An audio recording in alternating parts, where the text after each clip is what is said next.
Resentment is a key human motivation, and I would say it's a great teacher. To listen to your resentment is one of the best things you can possibly do. Resentment only means one of two things. It means either like shut the hell up, grow up, quit whining and get on with it. That's one thing it means. Or someone is playing the tyrant to you, might even be you, and you have something to say and do that you should say and do to put it to a stop. And so and resentment can show you the pathway to doing that. A resentful person wants other people to change. And if you're resentful, then your motivations aren't trustworthy. In fact, they're very, very dark. What should you do instead? How do you treat your own resentment? I would say, well, Solzhenitsyn, who I'm a great admirer of Solzhenitsyn, his book, The Gulag Archipelago, was one of the things that brought down the Soviet Union. And he said that one man who stopped lying could bring down a tyranny. And, he said that with some authority. He said when he was in the Gulag camps, meditating on how the hell he got there, and he had a rough life, man. I mean, first of all, he was on the Russian front at the beginning of World War II, and then he was thrown in the Gulag camps, and that was just the beginning of his adventures, man. He had a rough life. And he was in the camps, and he was thinking, what the hell? Like, how did I get here? What's going on? I mean, he had Hitler and Stalin to blame, right? So if you need someone to blame, man, Hitler and Stalin, that's great. But that isn't what he did. He said he meditated for a while once he realized that he might have something to do with, in some strange way, with the way things turned out for him. And he said he went over his life with a fine-tooth comb in his memory. He thought, okay, where did I go wrong? But by my own judgment, when there was a path in front of me, when did I take the path that I knew I shouldn't take? Because you all know that, right? Sometimes you don't know if what you're doing is good or if it's bad. It's just ignorance. You just don't know. But sometimes you bloody well know, and you do the thing you know you shouldn't do anyways. That happens a lot. And why do you do that? Spite is part of it, stupidity. There's all sorts of reasons, but you certainly know you do it. Solzhenitsyn thought, okay, well, what would happen if I took responsibility for where I am in this concentration camp, and then I went over my whole life and tried to figure out all the things I did that were wrong by my own estimation that increased the probability that I would get here, and then what would happen if I tried to set them all right now in the present? And that's why he wrote the Gulag Archipelago. And one of the consequences of that, as I said, was it sped the dissolution of the Soviet Empire. So, hey, that's not bad, eh? Like, you make a real confession, you really repent, you do your penance, which is writing this book, and you completely change the geopolitical landscape of the world. It's like, and that's worth thinking about, because it's not only Solzhenitsyn who did that. Nelson Mandela did something quite similar. It's not so impossible. And so the idea that what you should do if you're feeling resentful about the nature of being, or suffering too much for your own life, let's say, is straighten the damn thing out. Like, seriously, try it for a year even. Try it for a week. Try not doing the things you know you shouldn't do. Try not saying the things you know to be false. And just watch what happens. You might as well give it a shot, right? Because you say, well, I'm all in for a year. I'm going to do things right. And then I'll just stand back and I kind of watch how things unfold. And maybe I'll reconsider at the end of that year. It's like, try it. Try it. I mean, I would say I've had thousands of letters now from people who are saying, hey, I tried that, and hey, it worked. I read this great line in a T.S. Eliot play called The Cocktail Party. And in it, this woman comes up to a psychiatrist and she says, I'm having a really rough time of it. I'm suffering badly. My life is not going well. And then she says, I hope that there's something wrong with me. And the psychiatrist says, what the hell do you mean by that? And she says, well, here's how I look at it. There's either something wrong with the world, and I'm just in it, and that's how it is. And then, like, what am I going to do about that? Because it's the whole world. Or maybe I could be fortunate, and there's something wrong with me that's causing all this unnecessary suffering, and if I could just set it right. I could learn, and I could set it right.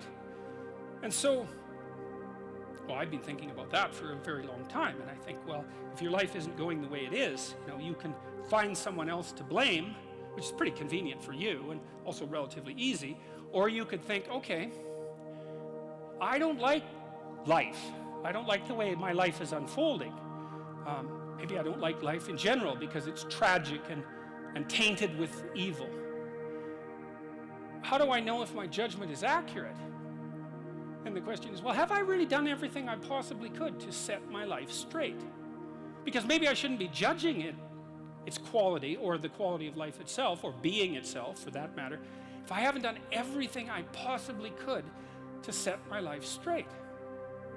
Well, so there's a task.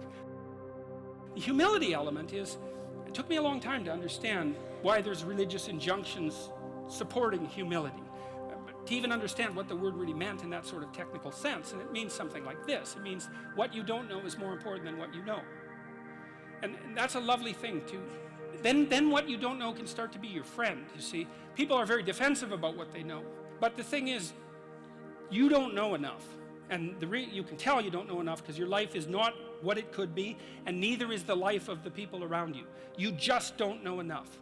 And so what that means is that every time you encounter some evidence that you're ignorant, someone points it out, you should be happy about that, because you think, oh, you just told me how I'm wrong. It's like, great. Like maybe I had to sift through a lot of nonsense to get through the real message that you're telling me. But if you could actually tell me some way that I'm wrong, and then maybe give me a hint about how to not be wrong like that, well, then I wouldn't have to be wrong like that anymore. That would be a good thing. And you can embark on that adventure by listening to people. And if you listen to people, they'll tell you amazing things if you listen to them. And many of those things are little tools that you can put in your toolkit, like Batman, and then you can go out into the world and use those tools, and you don't have to fall blindly into a pit quite as often. And so the humility element is, well, do you want to be right, or do you want to be learning? And it's deeper than that. It's, do you want to be the tyrannical king who's already got everything figured out? Or do you want to be the continually transforming hero, or fool for that matter, who's getting better all the time? And that's actually a choice, you know. It's a deep choice. And it's better to be the self-transforming fool who's humble enough to make friends with what he or she doesn't know, and to listen when people talk. And listening is a transformative exercise. Like if you listen to the people in your life, for example, if you actually listen to them, they'll tell you what's wrong with them and how to fix it and what they want. They can't even help it if you start listening, because people are so shocked if you actually listen to them that they tell you all sorts of things that they might not have even intended to, things they don't even know. And then you can work with that.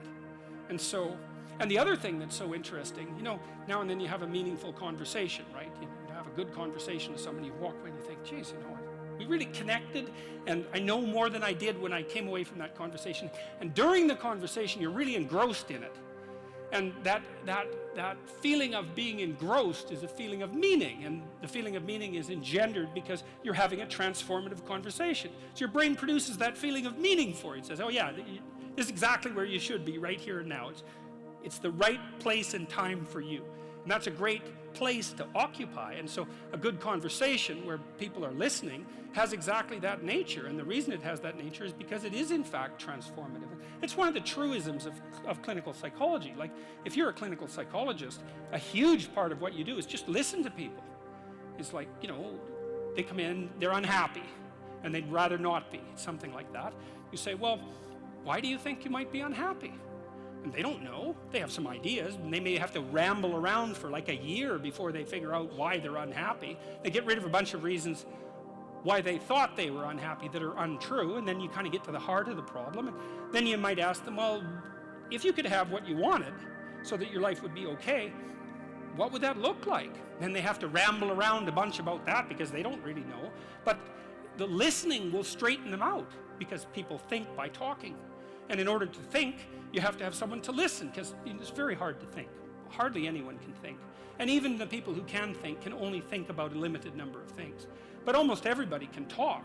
And you can listen to yourself talk, and if someone listens to you, then you also have a foil for your thoughts, right? Because you can watch the person when you're talking and see if you're boring, or see if you're amusing, or if you're engrossing, all of those things.